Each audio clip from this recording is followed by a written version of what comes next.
నమస్కారం. మీ మా ఊరి కథలకు స్వాగతం. టూర్ వెళ్దాం రండి సీజన్ 2 ఎపిసోడ్ నెంబర్ 5 కు సుస్వాగతం. మా తదుపరి ప్రయాణం పట్టడ్కల్ నుండి ఐహోల్ వైపుగా సాగింది.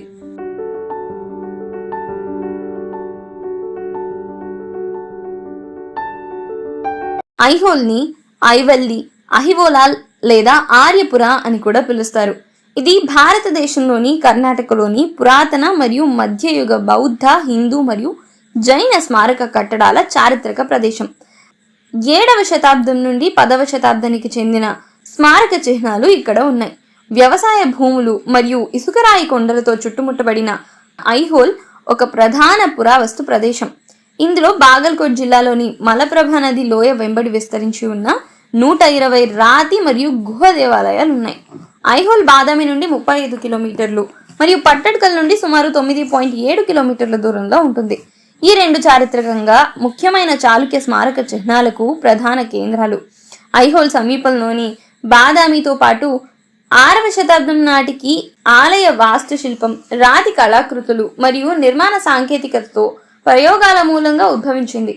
దీని ఫలితంగా 16 రకాల స్వేచ్ఛ ఆలయాలు మరియు 4 రకాల రాక్ కట్ పుణ్యక్షేత్రాలు ఏర్పడ్డాయి.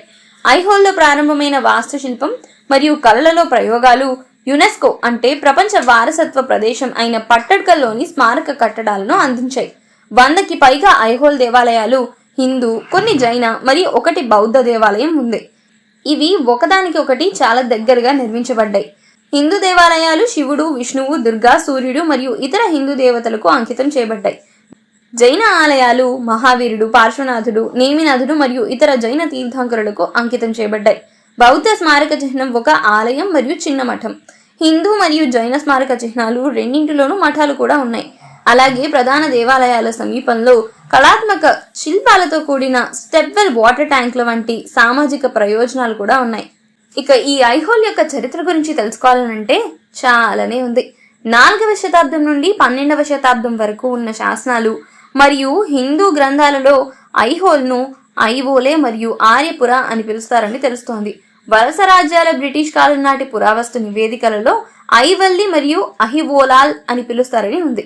గ్రామానికి ఉత్తరాన ఉన్న మలప్రభ నది ఒడ్డున గొడ్డలి ఆకారంలో ఉన్న ఒక శిల పరశురాముని పురాణంతో ముడిపడి ఉంది. 6వ విష్ణు అవతారం దోపిడీకి పాల్పడుతున్న క్షత్రియులను చంపిన తర్వాత తన గొడ్డలిని ఇక్కడ కడిగినట్లు చెప్పబడింది. వారి సైనిక శక్తులు భూమికి ఎరుపు రంగును ఇస్తాయి.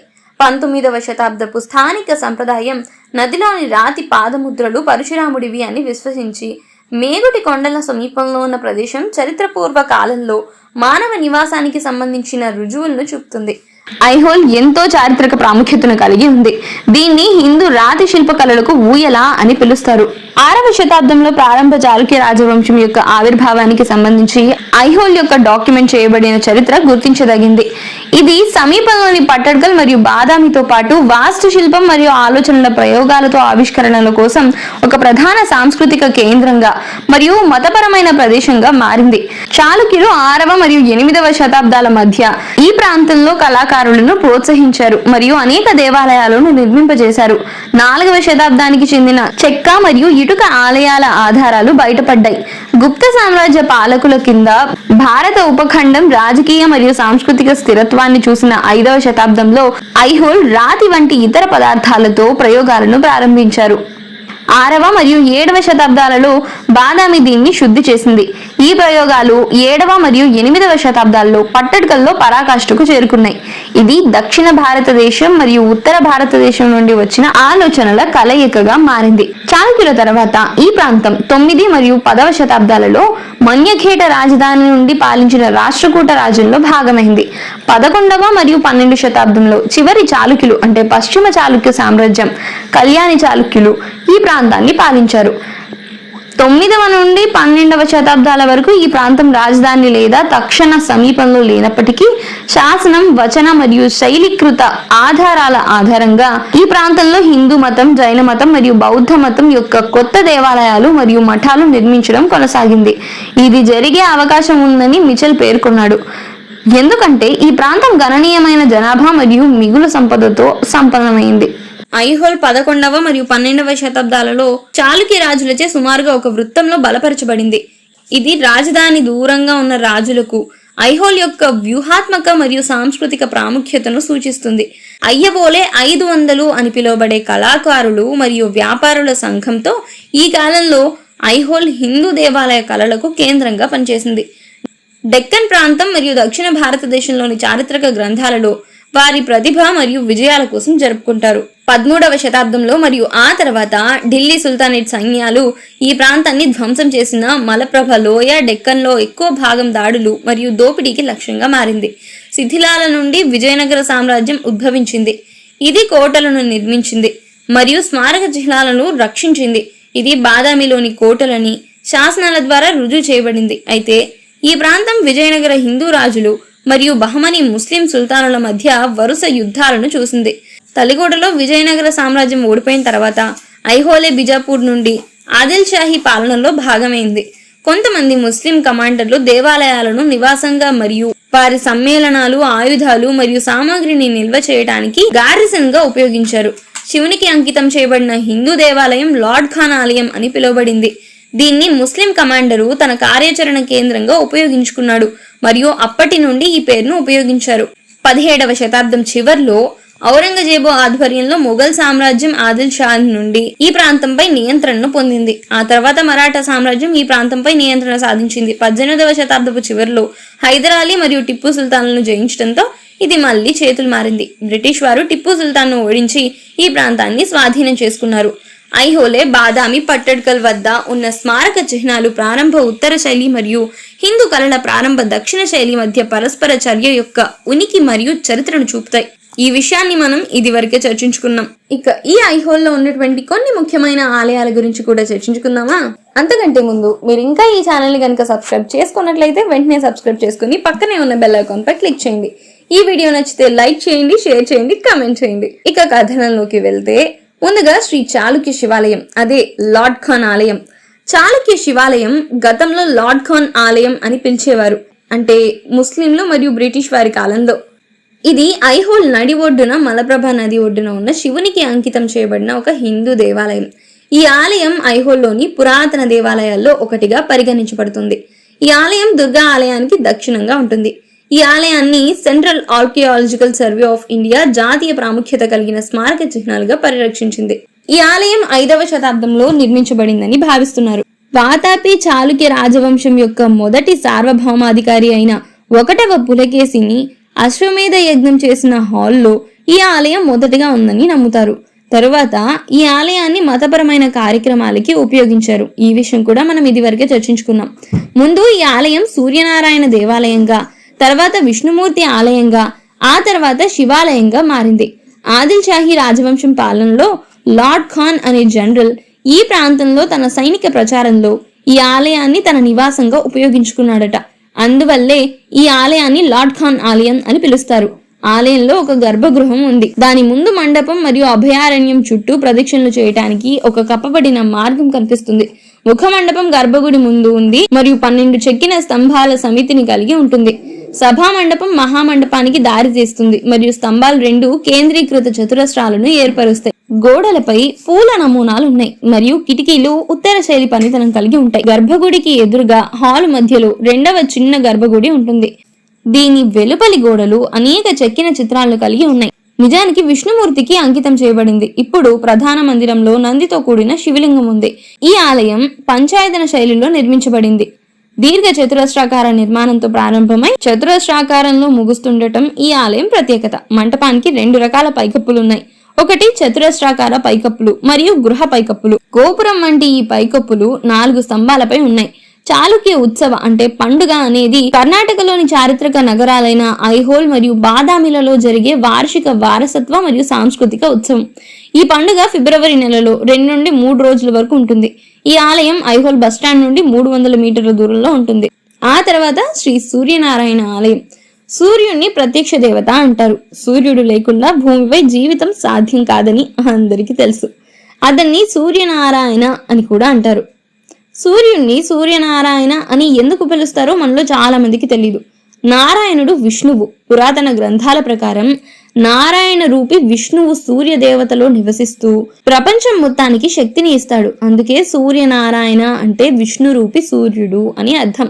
మన దేశంలో సూర్యునికి అంకితం చేయబడిన దేవాలయాలు చాలా తక్కువ. ఇక్కడి దేవత 7వ శతాబ్దానికి చెందినదిగా చెప్తారు. అతనికి సూర్యనారాయణ అని పేరు ఉన్నప్పటికీ అతను ద్విభుజ అంటే సాధారణంగా సూర్యనారాయణుడు చతుర్భుజుడిగా వర్ణించబడతాడు కదా.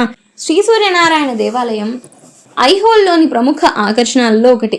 ఇది సూర్య భగవానుడికి అంకితం చేయబడింది. పురాణాల ప్రకారం ఈ అభయారణ్యం 7 లేదా 8వ శతాబ్దంలో నిర్మించబడింది. అభయారణ్యంలో 2 అడుగుల ఎత్తైన దేవుడి విగ్రహం ఉంటుంది. దాంతో పాటు భార్యలైన ఉషా మరియు సంధ్య రథంపై కూర్చుని ఉంటారు. అదనంగా గంగా మరియు యమున చిత్రాలు కూడా ఉంటాయి. ఈ అభయారణ్యం రేఖానగర శైలిలో గోపురం మరియు 4 నిలువ వరుసలతో గర్భగుడిని కలిగి ఉంటుంది. గర్భగృహ ద్వారబంధంలో గరుడు 2 పాములను పట్టుకొని గంగా యమున వాటి మొసలి మరియు తాబేలు వాహనాలు మరియు కూర్చున్న భంగిమలో సూర్య భగవానుడి చిత్రం ఉంటాయి. గర్భగృహ లోపల వికసించిన కమలాన్ని పట్టుకుని నిలబడి ఉన్న భంగిమలో సూర్య భగవానుడి చిత్రం ఉంటుంది. ఆ తర్వాత శ్రీ మల్లికార్జున స్వామి ఆలయం. ఐహోళే మరియు మలప్రభా నది చాలా పురాతనమైనవి. అయితే పరశురాముని కాలం అంటే త్రేతాయుగంతో సంబంధం కలిగి ఉంటాయి. ఐహోల్ ఒక నది. 125 కంటే ఎక్కువే నిర్మాణాలు చాళుక్యుల కాలంలో అంటే 5 నుండి 8వ శతాబ్దంలో ఇంతకుముందు చెప్పుకున్నట్టుగా ఆనాటి నిర్మాణాలను మనం చూడొచ్చు. తవ్వకాలు మరియు ఆవిష్కరణలు ఇప్పటికీ ఇక్కడ కొనసాగుతూనే ఉన్నాయి. అయితే ఈ మల్లికార్జున దేవాలయాల సమూహం 8వ శతాబ్దంలో చాళుక్యులచే నిర్మించబడింది.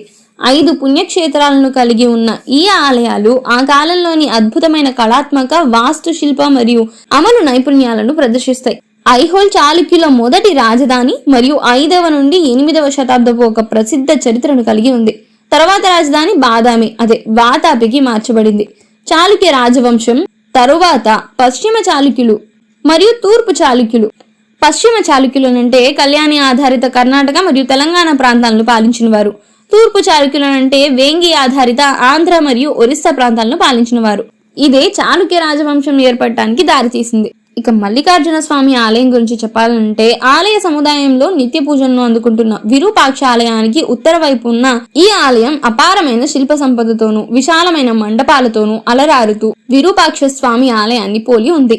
మల్లికార్జున క్షేత్రాలైన 3 ప్రఖ్యాతిగాంచిన శ్రీశైల మహాక్షేత్రంలోని మల్లికార్జున ఆలయానికి ప్రతిరూపంగా నిర్మించబడినట్లు ఈ ఆలయం అప్పటి శ్రీశైల మల్లికార్జున ఆలయాన్ని పోలినట్లు నిర్మించబడిందా లేక కంచి కైలాసనాథ ఆలయాన్ని పోలినట్లు నిర్మించబడిందా అనే విషయం అధ్యయనం చేయాల్సి ఉంది. ఇంకా శ్రీశైల మహాక్షేత్రంలోని ప్రస్తుత ప్రధాన ఆలయం 1230లో కాకతీయ ఆలయ నిర్మాణమని బయ్యారం శాసనం తెలియజేస్తోంది. అంటే అప్పుడు ఉన్న ఆలయం పాక్షికంగానో పూర్తిగానో శిథిలమైన కారణంగా ఇప్పటి ఆలయం ఇప్పట్లో ఉండొచ్చు. బాదామి చాళుక్య రాజైన 2వ విక్రమాదిత్యుని కాలంలో పట్టడ్కల్లోని మల్లికార్జున ఆలయం నిర్మించబడినప్పటికీ శ్రీశైలంలోని ఆలయం ఏ రీతిలో ఉండేదో తెలుసుకునే అవకాశాలు లేవు. కానీ మల్లికార్జున స్వామి శ్రీశైల క్షేత్రంలో ప్రధాన ఆలయాన్ని పోలినట్లు పట్టడ్కల్లోని మల్లికార్జున స్వామి నిర్మించబడి ఉండొచ్చనేది వాస్తవం కావచ్చు. 2వ విక్రమాదిత్యుని ముత్తాత అయిన మొదటి విక్రమాదిత్యుని కాలం బాదామి చాళుక్యులకు శ్రీశైల మహాక్షేత్రం సుపరిచితమే. శ్రీశైల క్షేత్రానికి పశ్చిమ ద్వారమైన ఆలంపురం.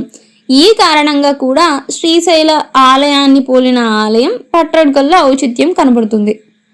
బాదామి చాళుక్యులు పట్టడ్కల్లో మల్లికార్జున స్వామి ఆలయాన్ని కట్టించినట్లుగానే 12 కిలోమీటర్ల దూరంలోని మహాకూటలో గల మహాకూటేశ్వరాలయ ప్రాంగణంలో మల్లికార్జున స్వామి ఆలయాన్ని కూడా నిర్మించారు.